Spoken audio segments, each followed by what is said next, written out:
address homosexuality. He addressed it in Matthew chapter 5 and in Matthew chapter 19. Because in Matthew chapter 5 and Matthew chapter 19, he addressed the issue of marriage. He rooted his understanding of marriage in the teaching in Genesis chapter 2. The teaching in Genesis chapter 2 that gave us marriage between a man and a woman for the purposes of procreation, illustration, and sanctification. He also made it very clear that what man is joined together, what God has joined together, man cannot separate. In other words, God is the author of marriage, not man. Therefore, God is the one who defines marriage, not man. Therefore, man does not have the right to introduce the concept of same-sex marriage. Number one, because by definition, it's not marriage, it's another thing.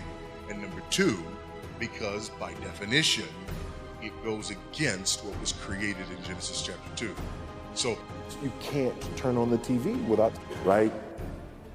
And just overwhelming the straight world with this so that after a while, they get used to being wed. That's desensitizing. Let me ask you something. When was the last time you watched a show? And when I say a show, I don't mean like a single episode. But when was the last time you watched a series, right? Just think about your favorite series, right? Whatever series it is that you like. When was the last time you watched a series on television that did not have a gay character? Or that did not introduce a gay storyline?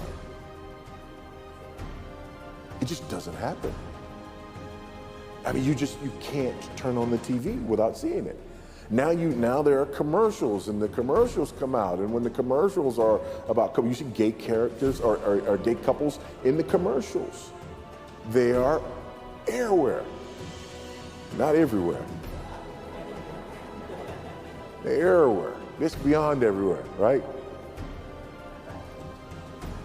You can't get away from it.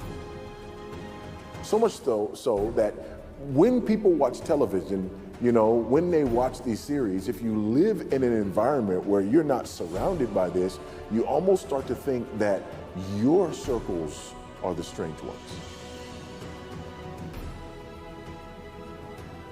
That's desensitizing. L's and the G's have been arguing it's a hardware issue, right? We've been trying to do, studies and to prove that it's in the genes, it's in the brain, it's in the pheromones, right? None of the studies did prove that, but for years, for decades, the lesbian movement and the gay movement was making the argument, we're born this way, it's biological. Transgender saying, you're evil if you let hardware dictate reality. I am who I am in spite of my hardware.